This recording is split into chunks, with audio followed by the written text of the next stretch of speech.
Hello friends, स्वागत है आप सबका आपका अपना यूट्यूब चैनल अब पढ़ेगा इंडिया में। आज हम लेकर आए हैं आपके लिए जो क्यूक रिवीजन का जो सीरीज चल रहा है, उस सीरीज को आगे बढ़ाते हुए आज हम लोग देखेंगे इंडियन पॉलिटी का भारत का संवैधानिक विकास, कॉन्स्टिट्यूशनल डेवलपमेंट ऑफ इंडिया। इससे पहले लास्ट के वीडियो में हम लोगों ने मॉडर्न हिस्ट्री को कंप्लीट किया था और मॉडर्न हिस्ट्री कंप्लीट होने के बाद मैं आप लोगों से एक सजेशन पूछा था कि आप लोग नेक्स्ट वीडियो किस चीज़ का चाह रहे हैं। तो काफ़ी लोगों का जो उसमें कमेंट था वो मोस्टली लोगों का मैं देखा कि वो पॉलिटी था और इंडियन ज्योग्राफी था। तो आज मैं पॉलिटी स्टार्ट कर रहा हूँ। इंडियन ज्योग्राफी भी रैंडमली मैं 2-3 दिनों के बाद साथ साथ में एक पॉलिटी और ज्योग्राफी दोनों का वीडियो मैं कोशिश करूँगा कि आप लोगों को प्रोवाइड करवा दूँ। तो मुझे भी आप लोगों का एग्ज़ाम डेट को ध्यान में रखते हुए मैं इस चीज़ पे काम कर रहा हूँ। थोड़ा सा टाइमिंग का इशूज है, मैं दिन में फ्री नहीं हो पाता हूँ उतना देर, तो लेकिन मैं कोशिश करूंगा कि आप लोगों को जितना ज़्यादा से ज़्यादा वीडियोज दे दिया जाए ज्योग्राफी का, क्योंकि वो भी एक स्कोरिंग पार्ट है और पॉलिटी भी एक स्कोरिंग पार्ट है। तो ये दोनों टॉपिक मैं एटलीस्ट कंप्लीट करवा दूंगा आप लोगों को, और जितने भी हो पाएंगे वो कंप्लीट करवा दिया जाएगा। साथ ही साथ करंट अफेयर्स के जो वीडियोज़ हैं वो ऑलरेडी अवेलेबल हैं, आप देख सकते हैं। और आप लोगों कि एक और चीज़ था कहना कि जो बीपीएससी के जो प्रीवियस ईयर वाले जो क्वेश्चन थे उस बुक से, घटना चक्र वाले बुक से हम लोग देख रहे थे, उसमें हम लोगों ने अभी तक इंडियन ज्योग्राफी देख लिया है, इंडियन पॉलिटी देख लिया है और एंशिएंट हिस्ट्री देख लिया है। 3 टॉपिक को हम लोगों ने देख लिया। अगर आप नहीं देखें तो जाके प्लेलिस्ट से देख सकते हैं। बाद बाकी जो रिमेनिंग उसके मेडिएवल हिस्ट्री है, मॉडर्न हिस्ट्री है, उसका वीडियो जल्द ही आप लोगों को प्रोवाइड करवा दिया जाएगा। तो आइए बढ़ते हैं अपने क्वेश्चन की तरफ। आज का जो हमारा पहला क्वेश्चन है वो ये कह रहा है कि निम्नलिखित में से किस अधिनियम के अंतर्गत विधान परिषद को बजट पर बहस करने की शक्ति प्राप्त हुई थी। तो ये हुआ था भारतीय परिषद अधिनियम 1892 के तहत। यहाँ से एक चीज़ याद रखिएगा कि भारतीय परिषद अधिनियम 1892 में है, 92 के तहत ही अप्रत्यक्ष चुनाव प्रणाली की भी शुरुआत हुई थी। नेक्स्ट है हमारा कि संविधान सभा में सदस्यों का चुनाव कैसे हुआ था। तो संविधान सभा में सदस्यों का जो चुनाव था वो प्रांतीय विधानसभाओं द्वारा हुआ था। तो इस क्वेश्चन का जो सही आंसर होगा वो होगा ऑप्शन नंबर डी, प्रांतीय विधानसभाओं द्वारा। एक चीज़ यहाँ से याद रखिएगा कि संविधान सभा के सदस्यों की जो कुल संख्या थी वो 389 निश्चित की गई थी, जिसमें 292 जो थे वो ब्रिटिश प्रांतों के प्रतिनिधि थे, 4 चीफ कमिश्नर क्षेत्र के प्रतिनिधि थे और 93 जो थे वो देसी रियासतों के प्रतिनिधि थे। नेक्स्ट है हमारा कि सूची 1 को सूची 2 के साथ सुमेलित करने के लिए कह रहा है। अगर हम सूची 1 की बात करते हैं तो नियंत्रण परिषद की स्थापना जो होगा वो पिट्स का भारतीय अधिनियम 1784। अगर हम बात करेंगे सर्वोच्च न्यायालय की स्थापना तो ये 1773 का रेगुलेटिंग एक्ट। इंग्लिश मशीनरियों को भारत में कार्य करने की अनुमति मिली थी 1813 का चार्टर अधिनियम से, और गवर्नर जनरल की परिषद में कानूनी सदस्य की नियुक्ति की गई थी 1833 के चार्टर अधिनियम से। नेक्स्ट है हमारा कि निम्नलिखित में से किस अधिनियम में कलकत्ता में सर्वोच्च न्यायालय की स्थापना का प्रावधान किया गया था। तो कलकत्ता में जो सर्वोच्च न्यायालय का प्रावधान किया गया था वो किया गया था रेगुलेटिंग एक्ट 1773 के तहत। तो इस क्वेश्चन का जो सही आंसर होगा वो होगा ऑप्शन नंबर ए, रेगुलेटिंग एक्ट 1773 के तहत। एक चीज़ यहाँ से याद रखिएगा, रेगुलेटिंग एक्ट 1773 के तहत ही 1794 में कलकत्ता में सर्वोच्च न्यायालय की स्थापना की गई थी, जिसमें मुख्य न्यायाधीश और 3 अन्य न्यायाधीश थे। 1773 के रेगुलेटिंग एक्ट से एक चीज़ और याद रखिएगा कि इसी एक्ट के तहत बंगाल के गवर्नर को गवर्नर जनरल पद नाम दिया गया था। नेक्स्ट है हमारा कि केंद्र में द्वैध शासन किस अधिनियम के अंतर्गत स्थापित किया गया। तो ये किया गया भारत सरकार अधिनियम 1935। तो इस क्वेश्चन का सही आंसर होगा ऑप्शन नंबर सी, भारत सरकार अधिनियम 1935। ये 1935 के अधिनियम से याद रखिएगा, इसी के तहत बर्मा को भारत से अलग कर दिया गया, संघीय न्यायालय की व्यवस्था की गई, भारत परिषद का अंत किया गया। ये सारी चीज़ें भारत परिषद अधिनियम 1935 के तहत हुआ है। नेक्स्ट है हमारा कि कैबिनेट मिशन योजना के अंतर्गत संविधान निर्मात्री परिषद में प्रत्येक प्रांत को आवंटित सदस्य संख्या निर्धारित करने के लिए एक प्रतिनिधि कितनी जनसंख्या के अनुपात में था। तो ये था 10 लाख व्यक्ति। तो इस क्वेश्चन का सही आंसर हो जाएगा ऑप्शन नंबर बी। नेक्स्ट है हमारा कि एक निर्वाचित संविधान सभा द्वारा सर्वप्रथम भारत के संविधान का निर्माण करने का प्रस्ताव किया गया था। तो सर्वप्रथम भारत का जो किया गया था संविधान को निर्माण करने का प्रस्ताव वो किया गया था क्रिप्स मिशन के द्वारा। तो इस क्वेश्चन का सही आंसर होगा option number C, Cripps mission. Cripps mission का जो प्रस्ताव था याद रखिएगा मार्च 1942। नेक्स्ट है हमारा कि भारत में उपनिवेशी शासन के संदर्भ में 1883 में इल्बर्ट बिल का उद्देश्य था। तो इल्बर्ट बिल का उद्देश्य था कि जहां तक अदालतों की दंडित अधिकारिता का संबंध था, भारतीय तथा यूरोपीय लोगों को बराबरी पर रखना। तो इस क्वेश्चन का जो सही आंसर होगा वो होगा ऑप्शन नंबर ए। नेक्स्ट है हमारा कि राष्ट्रपति की अध्यादेश निर्गत करने की शक्ति प्रेरित है। तो ये जो शक्ति है वो भारत सरकार अधिनियम 1935 के द्वारा ही प्रेरित है। तो इस क्वेश्चन का सही आंसर हो जाएगा ऑप्शन नंबर बी। और याद रखिएगा, राष्ट्रपति जो है वो संसद के स्थगन के समय अनुच्छेद 123 के तहत अध्यादेश जारी कर सकता है। नेक्स्ट हमारा कि भारतीय विधान पालिका प्रथम बार द्विसदनीय बनाई गई। तो प्रथम बार द्विसदनीय जो बनाई गई थी वो बनाया गया था 1919 के भारत सरकार अधिनियम के द्वारा। तो इस क्वेश्चन का सही आंसर हो जाएगा ऑप्शन नंबर सी, 1919 के भारत सरकार अधिनियम के द्वारा।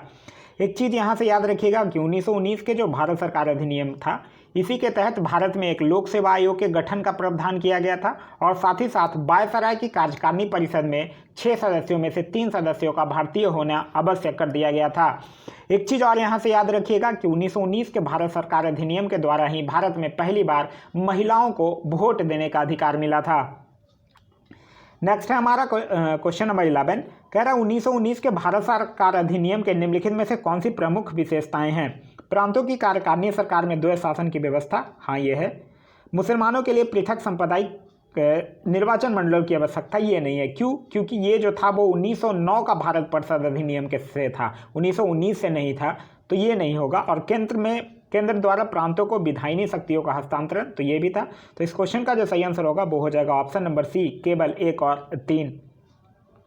नेक्स्ट हमारा कि भारत परिषद की समाप्ति किसके द्वारा की गई? तो भारत परिषद की समाप्ति अभी हम लोगों ने देखा कि ये 1935 के अधिनियम के द्वारा। तो इस क्वेश्चन का सही आंसर हो जाएगा ऑप्शन नंबर डी, 1935 का अधिनियम। 1935 के अधिनियम से एक और चीज़ याद रखिएगा, संघीय न्यायालय की भी व्यवस्था की गई और सांप्रदायिक निर्वाचन पद्धति का विस्तार भी किया गया।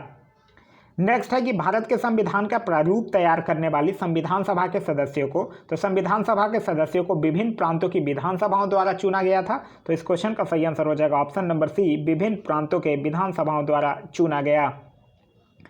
नेक्स्ट हमारा कि किस अधिनियम ने भारतवासी को अपने देश के प्रशासन में कुछ हिस्सा लेना संभव बनाया? तो ये किससे बनाया था? 1833 के चार्टर एक्ट से। तो इस क्वेश्चन का सही आंसर हो जाएगा ऑप्शन नंबर ए। एक चीज़ यहाँ से याद रखिएगा, 1833 के चार्टर एक्ट के तहत ही कंपनी के व्यापारिक अधिकार को पूर्णतः समाप्त कर दिया गया। विधि आयोग की नियुक्ति व्यवस्था की गई। बंगाल के गवर्नर जनरल को भारत का गवर्नर जनरल कहा जाने लगा। तो ये सारी चीज़ें जो है वो चार्टर एक्ट 1833 के तहत होता है। नेक्स्ट है हमारा कि स्वतंत्र भारत की संविधान सभा के अध्यक्ष कौन थे? तो स्वतंत्र भारत की संविधान सभा के अध्यक्ष थे डॉक्टर राजेंद्र प्रसाद। तो इस क्वेश्चन का सही आंसर हो जाएगा ऑप्शन नंबर बी। नेक्स्ट है हमारा कि 1946 में निर्मित अंतरिम सरकार में कार्यपालक परिषद के उपसभापति थे। तो उपसभापति कौन थे? जवाहरलाल नेहरू। तो इस क्वेश्चन का सही आंसर होगा ऑप्शन नंबर ए, जवाहरलाल नेहरू। नेक्स्ट है कि संविधान सभा के चुने हुए अस्थायी अध्यक्ष कौन थे? अस्थायी नहीं पूछ रहा है, यहाँ अस्थायी पूछ रहा है। तो अस्थायी सदस्य थे डॉक्टर राजेंद्र प्रसाद, जिनको कि 11 दिसंबर 1946 को चुना गया था। नेक्स्ट है हमारा कि अखिल भारतीय महासंघ स्थापित करने का प्रावधान शामिल किया गया था। तो ये किया गया था कब? भारत सरकार अधिनियम 1935 में। तो इस क्वेश्चन का सही आंसर हो जाएगा ऑप्शन नंबर ए, भारत सरकार अधिनियम 1935। ये जो अखिल भारतीय महासंघ है, यह जो संघ था वो 11 ब्रिटिश प्रांतों, 6 चीफ कमिश्नर के क्षेत्रों और उन देशी रियासतों से मिलकर बनाना था जो स्वेच्छा से संघ में सम्मिलित होना चाहते थे। नेक्स्ट है कि भारत की संविधान निर्मात्री सभा के अध्यक्ष कौन थे? तो भारत के संविधान निर्मात्री सभा के अध्यक्ष थे डॉक्टर राजेंद्र प्रसाद। तो इस क्वेश्चन का सही आंसर होगा ऑप्शन नंबर ए, डॉक्टर राजेंद्र प्रसाद। नेक्स्ट है हमारा कि भारत के लिए संविधान की रचना हेतु संविधान सभा का विचार निम्नलिखित में से सर्वप्रथम किसने प्रस्तुत किया था? तो सर्वप्रथम किया था स्वराज पार्टी ने 1924 में। तो इस क्वेश्चन का सही आंसर होगा ऑप्शन नंबर ए, स्वराज पार्टी 1924। नेक्स्ट है हमारा कि निम्नलिखित में से कौन से कथन संविधान सभा के विषय में नहीं है, ये पूछ रहा है। तो यह वयस्क मताधिकार पर आधारित नहीं थी, तो ये नहीं है। और ये वह प्रत्यक्ष निर्वाचन का प्रमाण था, तो ये भी नहीं। तो इस क्वेश्चन का जो सही आंसर होगा वो हो जाएगा ऑप्शन नंबर ए, 1 और 2 दोनों। नेक्स्ट है हमारा कि कथन और कारण दिया हुआ है। कथन कह रहा है कि बेबेल योजना के अनुसार कार्यकारी परिषद में हिंदू और मुस्लिम सदस्यों की संख्या समान होती थी, ये बिल्कुल सही है। बेबेल का विचार था कि ऐसी व्यवस्था से भारत का बंटवारा बच जाता, ये गलत है। तो इस क्वेश्चन का जो सही आंसर होगा वो होगा ऑप्शन नंबर सी, कथन जो है वो सही है पर कारण जो है वो गलत है। नेक्स्ट है कि भारतीय संविधान सभा की स्थापना की गई। तो भारतीय संविधान सभा की स्थापना की गई थी 9 दिसंबर 1946 को और इसी दिन संविधान सभा की प्रथम बैठक होती है नई दिल्ली स्थित काउंसिल चैम्बर के पुस्तकालय भवन में। तो इस क्वेश्चन का जो सही आंसर होगा वो होगा ऑप्शन नंबर बी, 9 दिसंबर 1946 को। नेक्स्ट है कि भारतीय संविधान को बनाने हेतु संविधान सभा के कुल कितने अधिवेशन हुए थे? तो संविधान सभा के कुल 12 अधिवेशन। तो इस क्वेश्चन का सही आंसर होगा ऑप्शन नंबर सी, 12 अधिवेशन। नेक्स्ट है कि संविधान सभा में बेशक मताधिकार को 15 वर्ष के लिए स्थगित करने की बात किसने कही थी? तो ये कहे थे मौलाना आज़ाद ने। तो इस क्वेश्चन का सही आंसर होगा ऑप्शन नंबर सी, मौलाना आज़ाद। नेक्स्ट है कि 1935 के अधिनियम द्वारा स्थापित संघ में अवशेष शक्तियां किसको दी गई थी? तो अवशेष शक्तियां जो है गवर्नर जनरल को दिया गया था। तो इस क्वेश्चन का सही आंसर होगा option number C, governor general. Next है कि निम्नलिखित में से संविधान सभा की संघ संविधान समिति के अध्यक्ष कौन थे? तो देखिए, संघ संविधान समिति की बात करते हैं और संघ शक्ति समिति की बात करते हैं तो ये थे जवाहरलाल नेहरू। तो इस क्वेश्चन का सही आंसर हो जाएगा option number C. B R. Ambedkar से याद रखिएगा, ये प्रारूप समिति के अध्यक्ष थे और जे.बी. कृपलानी जो थे वो मौलिक अधिकार उप समिति के अध्यक्ष थे। नेक्स्ट है कि 1935 के अधिनियम के तहत कराए गए विधानसभा चुनाव में किस राज्य में कांग्रेस ने पूर्ण बहुमत नहीं प्राप्त किया था? तो देखिए, बंगाल, पंजाब और सिंध, ये तीनों में जो है वो कांग्रेस सरकार नहीं बना पाई थी। 5 जो था उसमें पूर्ण बहुमत प्राप्त किया था। तो यहाँ पूछ रहा किस में नहीं किया था? तो इस क्वेश्चन का सही आंसर हो जाएगा option number D, Bengal. Next है कि किस कानून के तहत वायसराय को अपनी कार्यकारिणी के सदस्यों की संख्या में वृद्धि का अधिकार दिया गया था? तो ये दिया गया था 1861। तो इस क्वेश्चन का सही आंसर होगा ऑप्शन नंबर ए, 1861। नेक्स्ट है हमारा कि निम्नलिखित में से कौन सा एक भारत सरकार अधिनियम 1935 में स्वीकार किया हुआ महत्वपूर्ण और अस्थायी अवयव नहीं है? तो देश के लिए लिखित संविधान यही नहीं है। तो इस क्वेश्चन का सही आंसर हो जाएगा ऑप्शन नंबर ए। नेक्स्ट हमारा कि भारत का संविधान पूर्ण रूप से तैयार हुआ था। तो भारत का जो संविधान था वो पूर्ण रूप से तैयार हुआ था 26 नवंबर 1949 को। तो इस क्वेश्चन का जो सही आंसर होगा वो होगा ऑप्शन नंबर बी, 26 नवंबर 1949। और संविधान निर्माण प्रक्रिया में कुल 2 वर्ष 11 महीने और 18 दिन लगे थे और संविधान के प्रारूप पर कुल 114 दिन बहस हुई थी। नेक्स्ट हमारा कि भारतीय संविधान कब लागू हुआ? तो भारतीय संविधान लागू हुआ कब? 26 जनवरी 1950 को। तो इस क्वेश्चन का सही आंसर होगा ऑप्शन नंबर ए, 26 जनवरी 1950। नेक्स्ट है कि संविधान सभा के सम्मुख संविधान के प्रस्तावना का प्रस्ताव किसने रखा था? तो ये रखे थे जवाहरलाल नेहरू ने। तो इस क्वेश्चन का सही आंसर होगा ऑप्शन नंबर ए, जवाहरलाल नेहरू। यहाँ से एक चीज़ याद रखिएगा, संविधान की प्रस्तावना को ही हम लोग संविधान की कुंजी के नाम से जानते हैं। नेक्स्ट है हमारा कि भारत के संविधान में केंद्र और राज्यों के बीच किया गया शक्तियों का विभाजन इनमें से किस में उल्लेखित योजनाओं पर आधारित है? तो ये भारत सरकार अधिनियम 1935 पर आधारित है। तो इस क्वेश्चन का सही आंसर होगा ऑप्शन नंबर सी। नेक्स्ट हमारा कि किस वर्ष संसद ने भारतीय संविधान अपनाया? तो ये अपनाया 1950 में। तो इस क्वेश्चन का सही आंसर होगा ऑप्शन नंबर सी, 1950। नेक्स्ट है कि 1946 के चुनाव के पश्चात मुस्लिम लीग ने किस प्रांत में अपनी सरकार बनाई थी? तो ये बंगाल प्रांत में बनाया था। तो इस क्वेश्चन का सही आंसर होगा option number A, Bengal.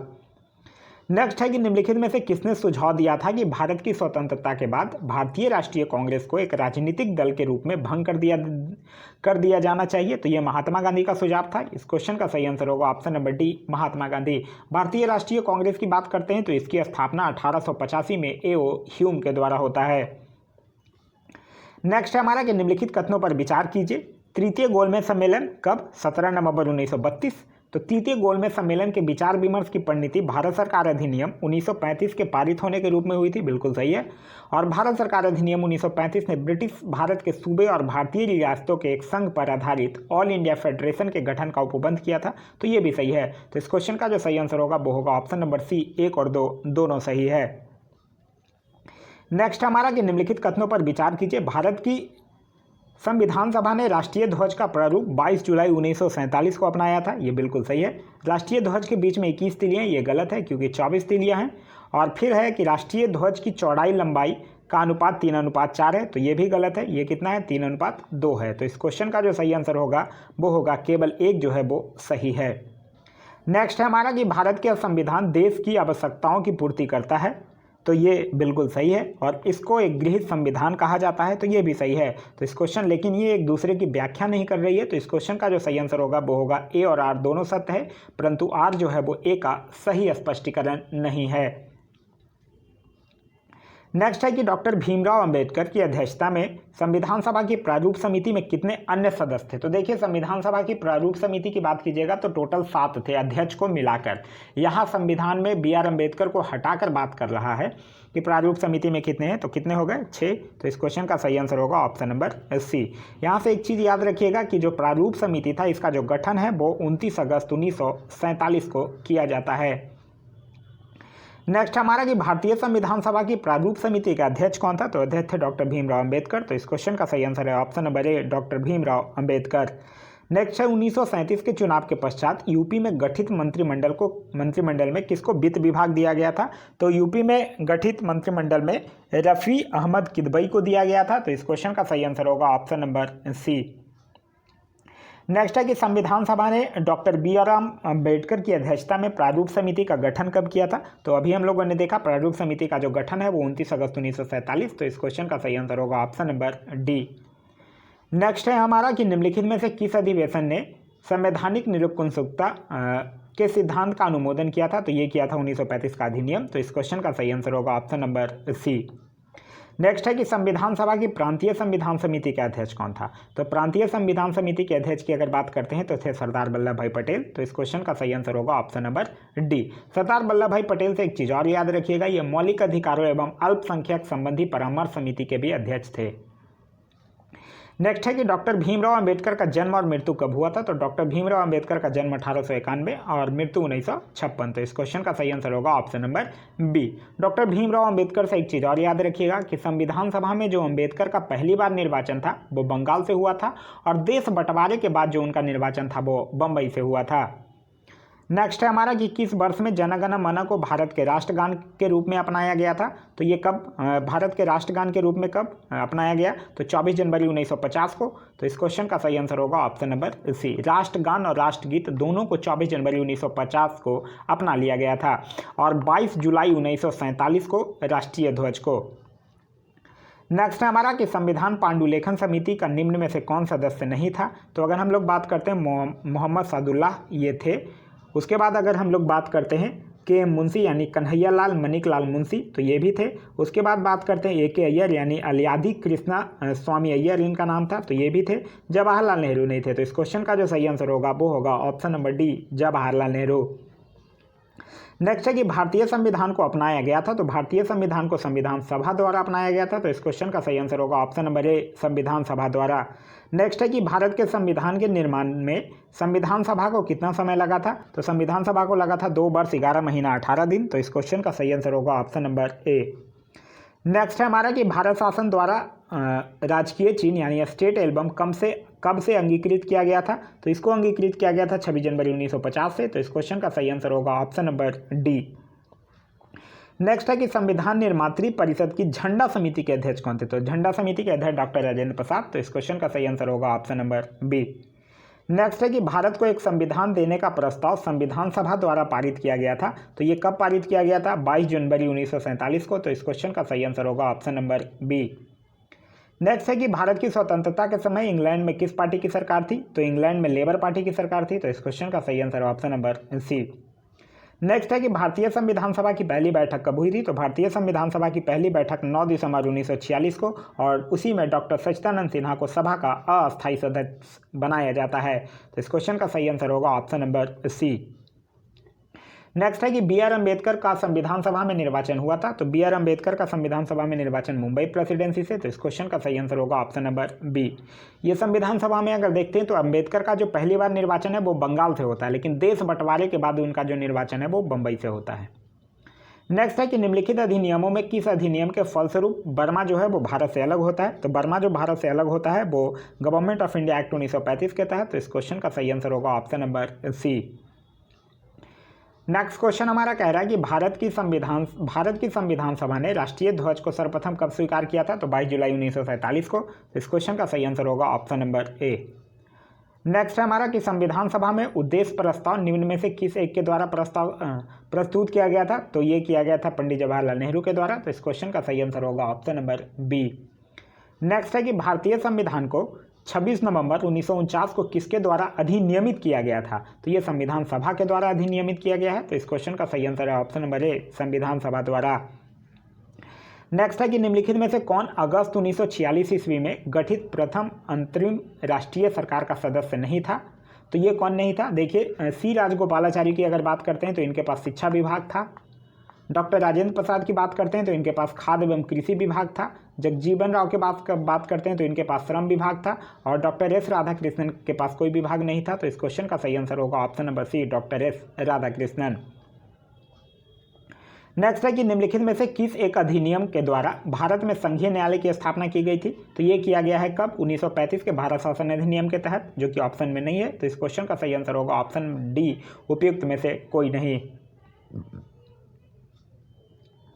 Next है कि संविधान सभा का संवैधानिक सलाहकार थे, तो ये थे BN राव। तो इस क्वेश्चन का सही आंसर होगा option number C, BN Rao.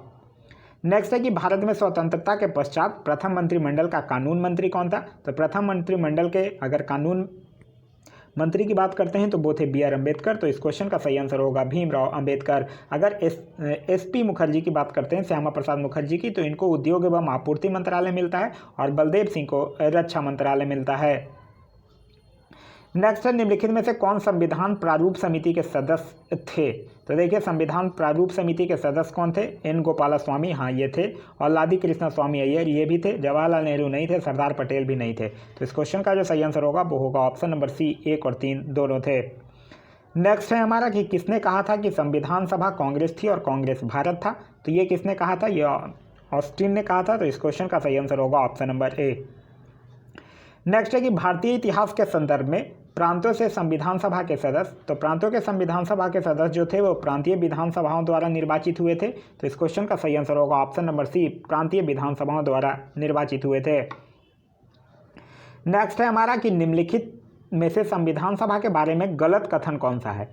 इसने बड़ी संख्या में समितियों की मदद से काम किया, उनमें से प्रारूप समिति सबसे महत्वपूर्ण थी, ये तो सही है। अल्पसंख्यक समुदाय जैसे ईसाई, एंग्लो इंडियन और पारसियों को सभी में पर्याप्त प्रतिनिधित्व दिया गया, ये भी बिल्कुल सही है। इसका निर्वाचन सार्वभौम वयस्क मताधिकार के आधार पर किया गया था, ये गलत है। तो इस क्वेश्चन का जो सही आंसर होगा वो होगा option number C. Next question है हमारा क्वेश्चन नंबर 70। क्वेश्चन नंबर 70 कह रहा है कि सूची X को सूची Y के साथ सुमेलित कीजिए और सूचियों के लिए दिए गए कूट का प्रयोग करते हुए सही उत्तर चुनिए। देखिए, अगर हम लोग बात करते हैं संविधान सभा के पहले उपाध्यक्ष की, तो संविधान सभा के पहले उपाध्यक्ष थे HC मुखर्जी। प्रारूप समिति के मूलतः एकमात्र कांग्रेसी सदस्य की अगर बात करते हैं तो ये थे कन्हैयालाल मणिकलाल मुंशी। राजस्थान की रियासतों का प्रतिनिधित्व करने वाले संविधान सभा के सदस्य की बात करते हैं तो ये थे BT कृष्णमाचारी। और संविधान समिति के जो अध्यक्ष थे वो थे जवाहरलाल नेहरू। नेक्स्ट है हमारा कि संविधान सभा की प्रथम बैठक की अध्यक्षता किसने की थी? तो संविधान सभा की प्रथम बैठक की अध्यक्षता जो है वो डॉक्टर सच्चिदानंद सिन्हा, 9 दिसंबर 1946 को। तो इस क्वेश्चन का सही आंसर होगा ऑप्शन नंबर सी। आगे बढ़ने से पहले आप लोगों से एक छोटी सी रिक्वेस्ट है, अगर आप लोगों को ये वीडियो पसंद आ रहा होगा तो प्लीज़ कमेंट करके ज़रूर बता दीजिएगा, क्योंकि आपका कमेंट ही है जो मुझे ये बताता है कि हाँ आपको ये वीडियो पसंद आ रहा है या नहीं आ रहा है, मुझे इस डायरेक्शन में आगे काम करना चाहिए या फिर नहीं करना चाहिए। नेक्स्ट है हमारा कि किस वर्ष में जन गण मन को भारत के राष्ट्रगान के रूप में अपनाया गया था? तो भारत के राष्ट्रगान के रूप में कब अपनाया गया? 1950 को, 24 जनवरी 1950 को, राष्ट्रीय गान और राष्ट्रीय गीत दोनों को। तो इस क्वेश्चन का जो सही आंसर होगा वो होगा ऑप्शन नंबर सी, 1950। एक चीज़ और याद रखिएगा, 1949 में राष्ट्रमंडल में भारत की सदस्यता का सत्यापन किया गया था। नेक्स्ट है कि अपनी राष्ट्रवादी प्रतिक्रिया में भारतीय संविधान के निर्माताओं में अल्पसंख्यकों के हितों तथा भावनाओं के महत्व को कम करके आका है, यह कथन किसका है? यह कथन है आइवर जेनकिंस का। तो इस क्वेश्चन का सही आंसर होगा ऑप्शन नंबर डी।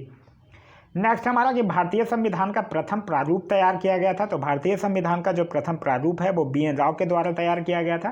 तो इस क्वेश्चन का सही आंसर होगा ऑप्शन नंबर बी। और यही प्रारूप पर विचार विमर्श करने के लिए संविधान सभा के द्वारा 29 अगस्त 1947 को प्रारूप समिति का गठन किया जाता है। नेक्स्ट है हमारा कि भारतीय संविधान के निर्माण से संबंधित निम्नलिखित कथनों में से कौन सही है, ये पूछ रहा है आपसे। तो देखिए, अगर हम लोग बात करते हैं पंडित जवाहरलाल नेहरू के उद्देश्य प्रस्ताव जो संविधान सभा द्वारा स्वीकार किया गया था, संविधान के निर्माण पर असर था, ये बिल्कुल सही है। उद्देशिका बहुत महत्वपूर्ण उद्देश्यों की पूर्ति करती है, ये भी सही है। संविधान को भारत के लोगों ने आदेशित किया था, ये भी सही है। राज्य के मुखिया को लोग प्रत्यक्ष रूप से निर्वाचित करते थे, ये सही नहीं है। तो इस क्वेश्चन का जो सही आंसर होगा वो होगा ऑप्शन नंबर ए, 1, 2 और 3 सही है। नेक्स्ट है कि संविधान को 26 जनवरी के दिन लागू करने का निर्णय इसलिए किया गया था क्योंकि जो कांग्रेस था वो इसी तिथि को 1930 में स्वतंत्रता दिवस के रूप में मनाया था। तो इस क्वेश्चन का सही आंसर होगा ऑप्शन नंबर ए। नेक्स्ट है कि भारतीय संविधान सभा के उद्घाटन अधिवेशन की अध्यक्षता किसके द्वारा की गई थी? तो उद्घाटन अधिवेशन की अध्यक्षता डॉक्टर सच्चिदानंद सिन्हा के द्वारा। तो इस क्वेश्चन का सही आंसर होगा ऑप्शन नंबर बी। नेक्स्ट है कि संविधान सभा द्वारा स्थापित मौलिक अधिकारों और अल्पसंख्यक हेतु सलाहकार समिति के अध्यक्ष कौन थे? तो ये कौन थे? सरदार वल्लभ भाई पटेल। तो इस क्वेश्चन का जो सही आंसर होगा वो होगा option number B, Sardar Vallabh भाई पटेल। यहाँ से एक चीज़ याद रखिएगा, जो मौलिक अधिकार उप समिति था उसके अध्यक्ष थे JB कृपलानी, और जो अल्पसंख्यक उप समिति थी उसके अध्यक्ष थे HC मुखर्जी। नेक्स्ट हमारा कि इन व्यक्तियों में से कौन कैबिनेट मिशन का सदस्य नहीं था? तो पैट्रिक लॉरेंस था, स्टॉपेट क्लिप्स और AB अलेक्जेंडर ये तीनों थे। विलियम वुड नहीं था। तो इस क्वेश्चन का सही आंसर होगा ऑप्शन नंबर ए। नेक्स्ट हमारा कि रेडक्लिफ समिति किसके लिए नियुक्त की गई थी? तो रेडक्लिफ समिति भारत और पाकिस्तान के बीच सीमाओं को निर्धारित करने के लिए। तो इस क्वेश्चन का सही आंसर होगा ऑप्शन नंबर सी। नेक्स्ट है कि भारतीय संविधान सभा में कुल कितने महिलाएं सदस्य थी? तो महिला सदस्य की संख्या थी 15। तो इस क्वेश्चन का सही आंसर होगा ऑप्शन नंबर ए, 15। एक चीज़ और याद रखिएगा, वो भी पूछा जाता है कि अनुसूचित जनजाति की सदस्य की संख्या कितनी थी? तो वो थी 33। नेक्स्ट हमारा कि संविधान सभा में भारतीय संविधान का तृतीय वाचन कब प्रारंभ हुआ था? देखिए, प्रथम वाचन जो हुआ था वो 4 नवंबर से स्टार्ट होकर 9 नवंबर 1948 तक।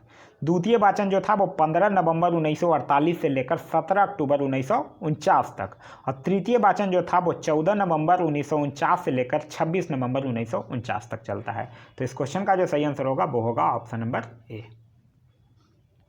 नेक्स्ट हमारा कि भारत का संविधान अंगीकृत एवं अधिनियमित हुआ था, तो ये कब हुआ था? नवंबर 26, 1949 को। तो इस क्वेश्चन का सही आंसर होगा ऑप्शन नंबर सी। और इस समय जो थे वो संविधान सभा के 284 सदस्य उपस्थित थे।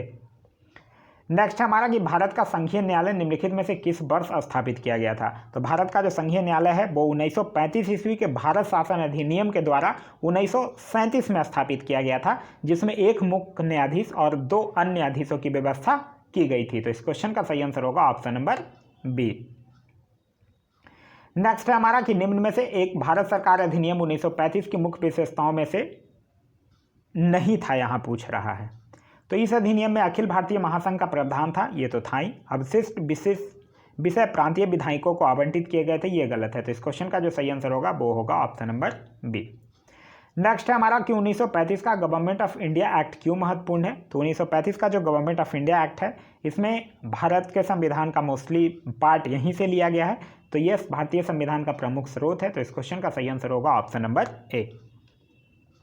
नेक्स्ट है कि वर्ष 1937 के चुनाव में कितने प्रांतों में कांग्रेस का मंत्रिमंडल बना था? तो देखिए, कांग्रेस का मंत्रिमंडल जो था वो 3 प्रांत अब छोड़ दीजिए 11 में से, बंगाल, पंजाब और सिंध। तो बाद बाकी 8 प्रांतों पर बना था। पहले 5 में उसका पूर्ण बहुमत आता है, फिर 5 + 1, 1 में और गठबंधन करके 6 पे सरकार बना लेता है, और फिर बाद में तुरंत 2 पे और बना लेता है। तो टोटल 8 पे बन जाता है। तो इस क्वेश्चन का सही आंसर होगा ऑप्शन नंबर सी, 8। नेक्स्ट है कि भारतीय इतिहास के संदर्भ में द्वैध शासन सिद्धांत किसे निर्दिष्ट करता है? तो ये किसे करता है? प्रांतों में प्रायोजित विषयों के 2 प्रवर्गों में विभाजन। तो इस क्वेश्चन का जो सही आंसर होगा वो होगा ऑप्शन नंबर डी। नेक्स्ट है कि 1927 की बटलर कमेटी का उद्देश्य था। तो 1927 की बटलर कमेटी का जो उद्देश्य था वो था भारत सरकार और देसी रियासतों के बीच संबंध सुधारना। तो इस क्वेश्चन का सही आंसर होगा ऑप्शन नंबर डी, भारत सरकार एवं देसी रियासतों के बीच संबंध सुधारना। नेक्स्ट है कि भारत की संविधान सभा की अंतिम बैठक की सही तिथि को बताइए। तो अंतिम बैठक कब? 24 जनवरी 1950। तो इस क्वेश्चन का सही आंसर होगा ऑप्शन नंबर सी, 24 जनवरी 1950। और यही 24 जनवरी 1950 को जब अंतिम बैठक होती है, तो इसी दिन संविधान सभा के द्वारा डॉक्टर राजेंद्र प्रसाद को भारत के राष्ट्रपति चुन लिया जाता है। तो ये था हमारा आज का वीडियो। आप लोगों को कैसा लगा कमेंट करके ज़रूर बताइएगा। आप लोगों का जो ज्योग्राफी के वीडियो का डिमांड है वो भी मैं जल्द ही पूरा कर दूंगा। 1-2 दिन वेट कर लीजिए, ज्योग्राफी के वीडियोज भी मैं जल्द ही सारे अवेलेबल करवा दूंगा आप लोगों को। नेक्स्ट जो कल का हमारा टॉपिक होगा वो होगा संविधान की उद्देशिका, विशेषताएं एवं नागरिकता। तो इसको आप लोग थोड़ा सा एक बार पढ़ के रखिएगा, ताकि आप लोगों को कल जो हो वो इसको सॉल्व करने में ज़्यादा आसानी हो। तो आज का ये वीडियो आप लोगों को कैसा लगा कमेंट करके ज़रूर बताइएगा। साथ ही साथ एक लाइक ज़रूर कर दीजिएगा, और अगर ये आपको वीडियो पसंद आ रहा है तो अपने दोस्तों के साथ शेयर ज़रूर कीजिएगा। Thanks for watching.